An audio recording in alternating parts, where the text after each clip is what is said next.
Salut à tous, on se retrouve pour parler du Paris Saint-Germain ce lundi 23 octobre et on commence tout d'abord avec le match, le résultat du week-end.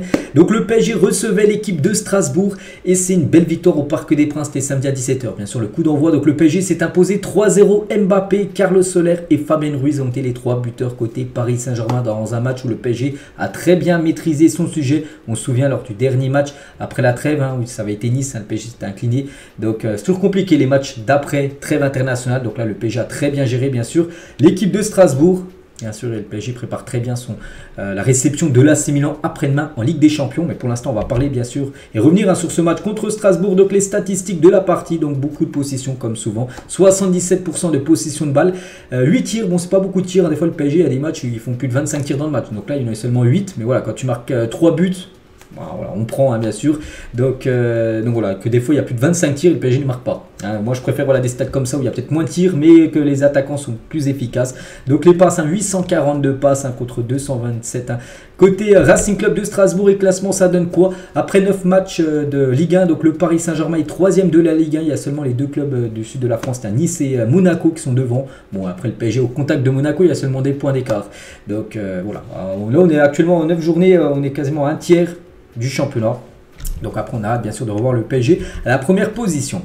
Concernant toujours ce match contre Strasbourg, la compo qui a commencé titulaire, à noter qu'il y avait des joueurs qui faisaient leur retour, comme Carlos Soler qui a commencé titulaire, Kanghini, Fabien Ruiz, c'est vrai qu'il a pas mal bougé parce que déjà on savait que Warren Zaïre n'était pas là. Il y a Barcola aussi qui a commencé titulaire, il a essayé de tester des autres joueurs et il y en a qui ont été bons, il y en a qui ont été un petit peu plus en difficulté. Tiens, regardez les notes de nos joueurs parisiens dans le journal Le Parisien.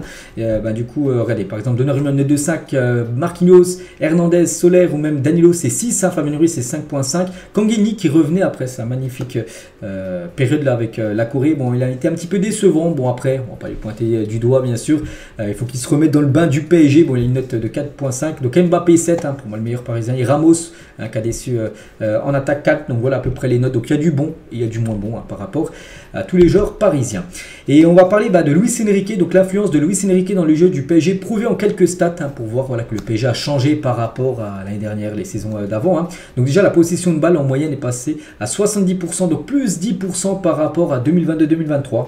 Là tu le ressens avec des possessions à plus de 77% de possession de balle par exemple. Si on faisait la moyenne, saison dernière c'était plutôt 67% de possession de balle, donc là on monte à un peu plus. Donc 18,2 de pressing gagnant par match, 13,7 lors de la saison dernière, donc voilà, il y a beaucoup plus de pressing en gros, et le PSG subit moins avec 0.93 XG concédé contre 1.23 en 2022-2023, donc en gros plus XG est haut, c'est-à-dire plus l'équipe a de chances de marquer, donc c'est-à-dire c'est concédé, c'est-à-dire que le PSG maintenant a XG en dessous de 1 par rapport aux occasions concédées. Donc en gros le PSG concède moins d'occasions. La preuve, avant-hier, il y a eu très peu de quelque chose à se mettre sous la dent pour l'équipe de Strasbourg. Et concernant la possession, c'est comme c'est le plus marquant quand on voit le PSG là et le PSG les années précédentes, c'est la possession de balle. Et regardez les passes réussies, donc Marquinhos c'est plus de 100, Danilo c'est 97, on est encore dans le match, donc voilà, ça a encore été plus bien sûr. Lucas Hernandez c'est 76, Vitinha c'est 70 et Strasbourg 3ème, et Strasbourg c'est tous les joueurs cumulés. Ils étaient à 95, donc là on était, je sais pas, au début de match, plutôt vers la fin de match, mais voilà, pour vous montrer, là c'est les passes réussies, donc voilà. Luis Enrique en conférence de presse à la fin du match, je pense que c'était un match très important pour le championnat, je suis content des joueurs, c'est toujours difficile quand on gagne 2-0 à la mi-temps de maintenir, je dois dire que c'est une performance importante. Il a également dit on joue dans le système à 3 quand on est dans une bonne forme de progression vers l'avant, donc le PSG le ballon, c'est notre philosophie, on essaie de s'améliorer à chaque match, toujours avec Luis Enrique. Il parle aussi de Kurzawa, tiens, qu'on va parler tout à l'heure, parce que Kurzawa a rejoué, et ça, on sait qu'il était sous contrat du côté du PSG, bon il était prêt à Fulham, pas mal d'équipes ces dernières années, mais il a rejoué et ça faisait plus de 2021 qu'il n'avait pas joué. Kurzawa n'est pas inscrit pour la LDC, il a une très bonne attitude, il mérite les minutes aujourd'hui, c'est pour ça qu'en gros il a joué les 10 dernières minutes de la rencontre. On parlera tout à l'heure de Kurzawa. Toujours avec Luis Enrique, donc notre objectif c'est d'attaquer et défendre à 5, ça sera un match différent contre Milan, bien sûr, parce que Milan ça sera un redoutable adversaire. Toujours avec Luis Enrique sur Dembélé, son inefficacité, donc Dembélé est un joueur unique, il a une bonne attitude défensive, pour moi il n'y a pas de préoccupation, aucun problème, voilà, que Dembélé n'arrive toujours pas à marquer. Bon, il a commencé, je crois qu'il était sur le banc bien sûr, mais voilà, il est rentré en jeu puis n'a toujours pas été buteur cette saison. Et Mukele, tiens, sur Luis Enrique, Donc le défenseur droit parisien, il a dit on apprend beaucoup de choses avec lui, il nous montre un tout autre football. Je trouve qu'on s'adapte très bien à son football, hein, qui demande tout simplement.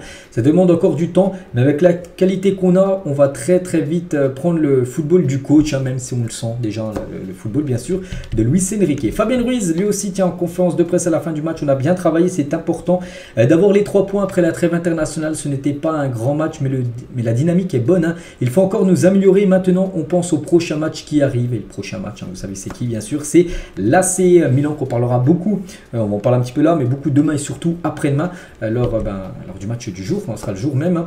On va parler de Marquinhos les gars contre Strasbourg, il a joué son 417e match du côté du PSG, donc Marquinhos devient le second joueur le plus capé de l'histoire du club, toute compétition confondue, il dépasse les 416 matchs de Marco Verratti, donc Marquinhos 417, hein. Donc il y a juste Jean-Marc Pilorget qui a le recordman, hein, du club, 435 matchs. Donc d'ici la fin de saison, s'il n'y a pas de blessure, tout ça pour Marquinhos, il deviendra le joueur le plus capé de l'histoire du club, c'est sûr et certain. Lucas Hernandez, tiens, sur Instagram, Capitano, donc capitaine, il a mentionné bien sûr Marquinhos. On va parler d'Mbappé. Mbappé, on sait que la trêve internationale lui a fait beaucoup de bien, il a marqué 3 buts et une passe D avec l'équipe de France. Alors qu'il restait sur 4 matchs avec le PSG, 0 but, 0 passe D. Il a été bon Mbappé, hein, je dis, c'est pour moi quasiment peut-être le meilleur joueur de la partie. Donc une passe D et un but, voilà, lors de cette rencontre. Avec son nouveau but, il monte son total à 8 buts cette saison en Ligue 1. Donc félicitations à Kylian. Et devance toujours ce classement des meilleurs buteurs du côté de la Ligue 1 avec 3 buts de plus par rapport aux 4 joueurs là qui ont inscrit 5 buts cette saison. Kurzawa, on revient sur lui, donc je vous ai dit, hein, il a joué les gars, ça faisait longtemps qu'il n'avait pas joué. La dernière fois qu'il avait joué, c'était le 1er août 2021, il y a plus de 2 ans et 3 mois à peu près. Donc bon, après il a été sifflé par le Parc des Princes parce que les supporters parisiens voulaient qu'il quitte le club. Donc lui il a toujours voulu rester pour toucher bien sûr son gros salaire. Donc voilà, concernant Layvin Kurzawa.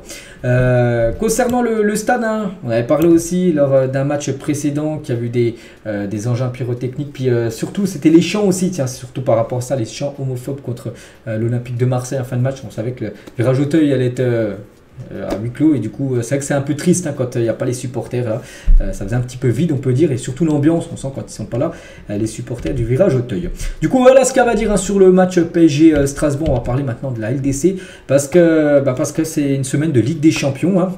Donc aujourd'hui, l'entraînement du PSG se déroulera au campus PSG. Il y a entraînement également, bien sûr, aujourd'hui. Demain, entraînement mardi à 11 h. Voilà. L'entraînement de l'AC Milan se fera lui aussi mardi, mais au Milanello. Et aussi à 11 h. Ils auront entraînement aussi demain à 11 h, hein, l'équipe de Milan, futur adversaire. Donc la conférence de presse d'avant-match se tiendra au campus mardi à 13 h. De la journée, les joueurs de l'AC Milan débarqueront sur Paris. Et conférence de presse de l'AC Milan Parc des Princes à 18 h 50 demain. Donc voilà, vous avez le programme un peu du PSG et de Milan, vu que c'est l'adversaire du Paris Saint-Germain.